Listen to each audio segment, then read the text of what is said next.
Hello everyone, welcome to Jolly Molly TV. Today we're going to do another fun block in Kimberbell's A Quilty Little Christmas wall hanging project. And in today's video I'm going to show you how to make this block right here, which is called quilt number 2. This one's going to be fun to make. So let's go ahead and grab our plastic pouch system that you have labeled quilt 2, and let's head over to the embroidery machine and let's get started stitching. Okay, so we're at the machine.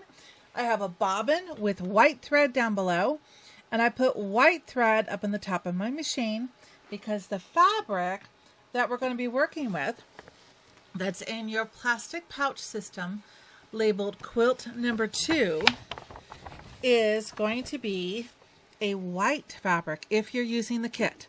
It's white with red polka dots. Okay, so that's why I put white thread up on top, because I'm going to use that thread probably all the way through until and including the quilting design, because I'm going to want the quilting to kind of blend in and let the stamp be the main showpiece of the block. This is going to be the applique for the stamp area, so I'm going to put that to one side. I'm going to put the fabric to one side. Then I need you to grab the one piece of batting that you have that's labeled 7 inches by 7 inches. We're going to use that in this block, so I put that off to one side. Okay, and I have again my 8-inch hoop with a piece of the poly no-show mesh stabilizer in it.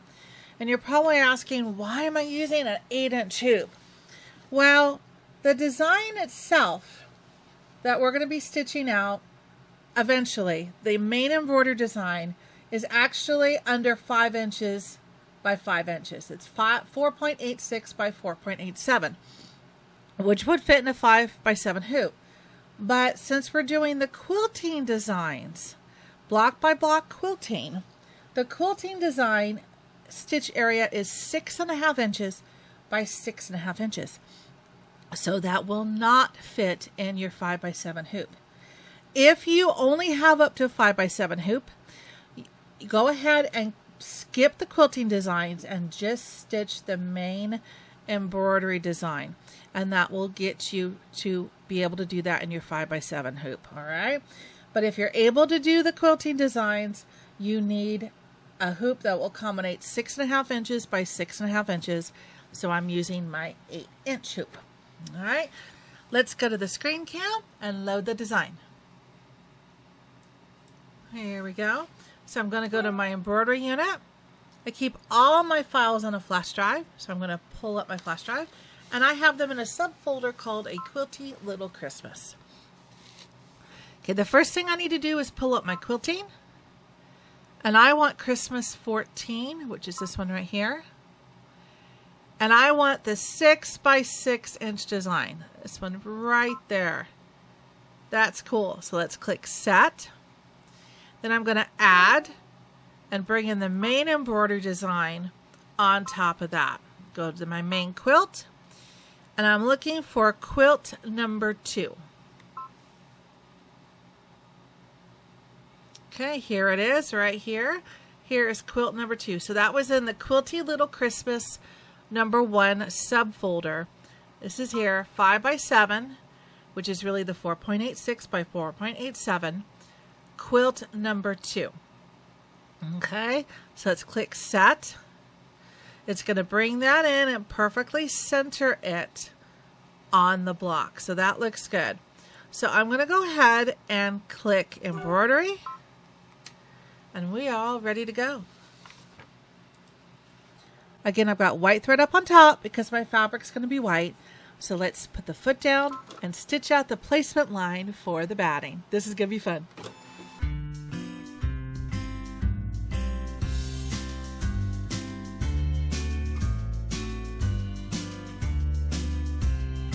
Okay, so now I'm going to put my batting down, making sure I cover all of that placement line, put the foot down, and let's tack this batting down.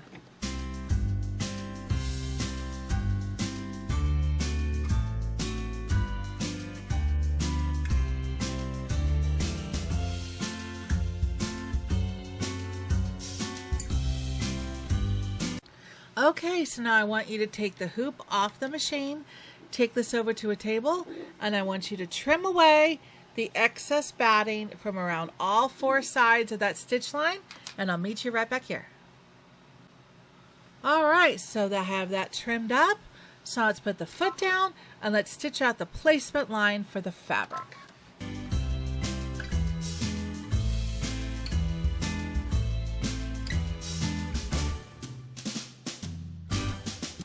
Okay, so now we put the fabric down. Make sure that you have fused the back of this one. This one's really important because we're going to be doing a lot of stitching on it, and I don't want to have any puckering. And if you fused it on the back with the Palon 860 or SF101 or Kimberbell's fusible, that will help support this fabric. All right, so lay it down and then feel for your batting. Basically try to center it. It doesn't have to be perfect because a lot of this excess is going to get cut off. I just want it to be approximately centered. All right, good enough. Let's tack down this fabric.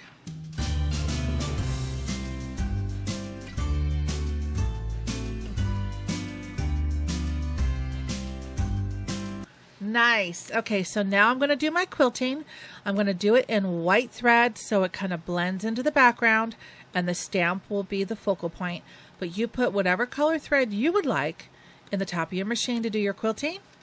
Put the foot down and let's do this. It's a 2-minute in real life stitch out. Here we go.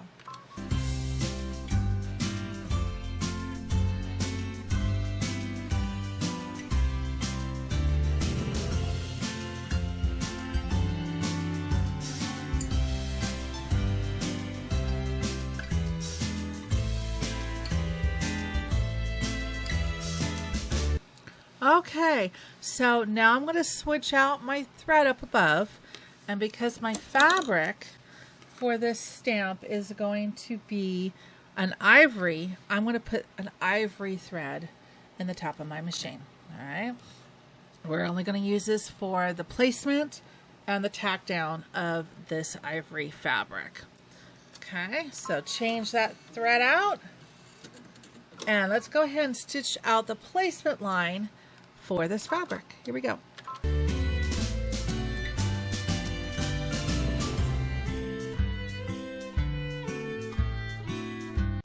Okay, so now I'm going to place the fabric down, making sure I cover all sides of that placement line. Once you have it in place, put the foot down and let's tack down the fabric.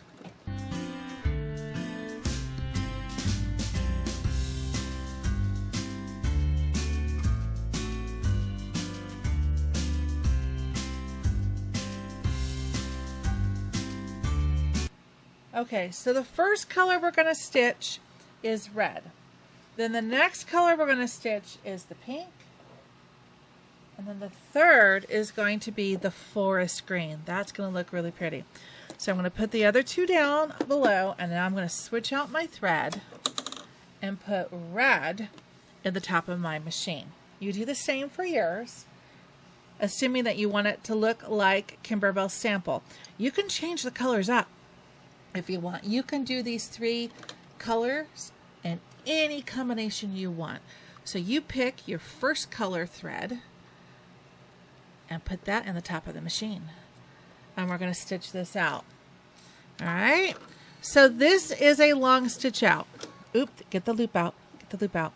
This is a 15-minute in real life stitch out. So I usually just sit by the machine and watch it stitch out. You're probably saying, shouldn't we trim this fabric? Not yet. Kimberbell wants us to wait until we've stitched the red and the pink, and then we'll trim it up. And that's probably due to the fact that it might pull a little bit with all of the stitches that you have in here. So you want to make sure that all of this is done first. Then we'll trim this up, and then we'll stitch the border. All right, so sit back and relax. Again, it's a 15-minute in real life stitch out. Just enjoy the stitching. Here we go.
Isn't that amazing?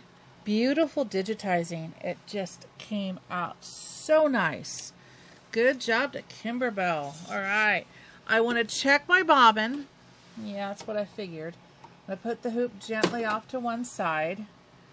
I want to swap out this bobbin, which is almost empty.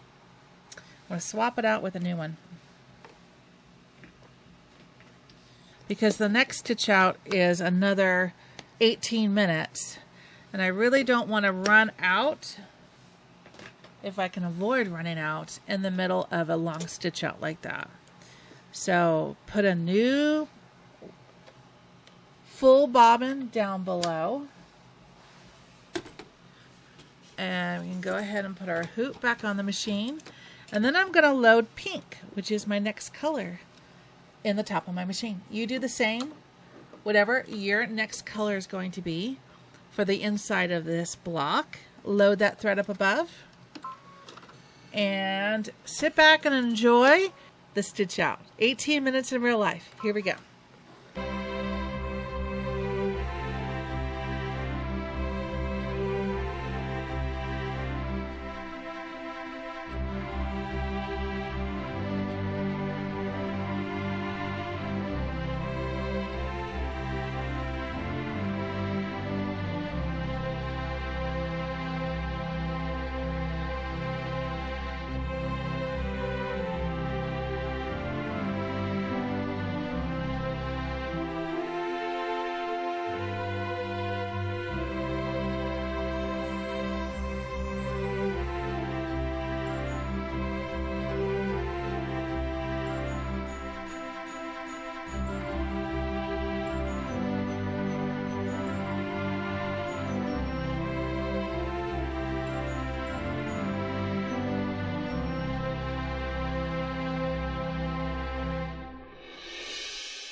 I just want to say, whoever at Kimberbell did this digitizing, you need a gold star. This digitizing is fantastic. It's so beautiful. It's clean, clear.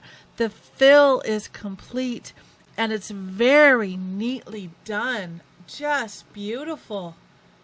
I love this. I would make a pillow out of this for sure in an upcoming project, because this is stunning. Whoever did this, like I said, needs a gold star for sure. Great job.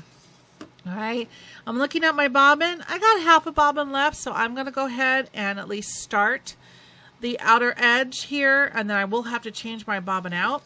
But the first thing I want to do now, before I change my thread, is now is the time for you to go over to the table, and I want you to trim away the excess fabric from this inside stamp area here, this ivory fabric.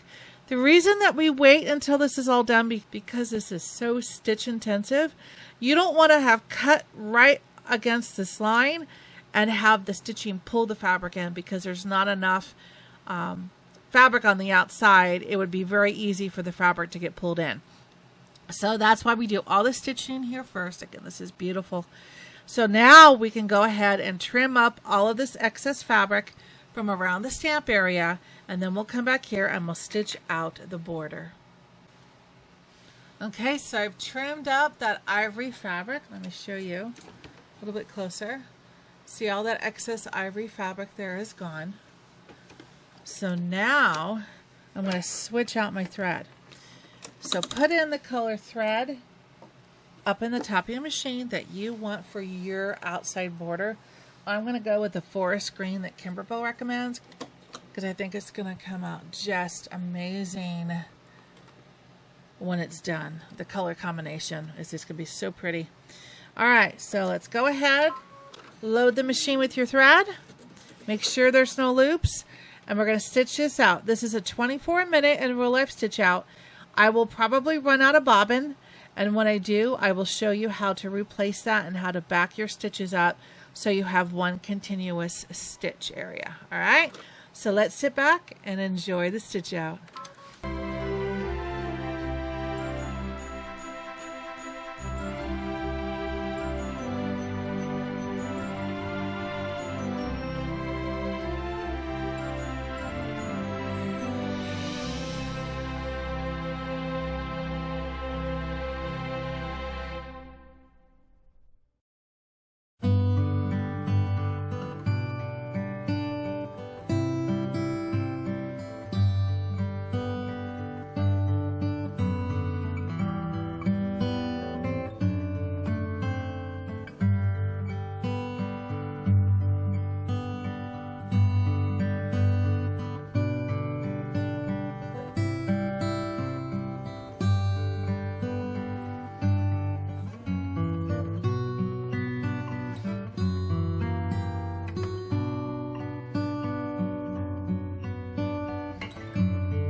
Isn't that beautiful? Look at that.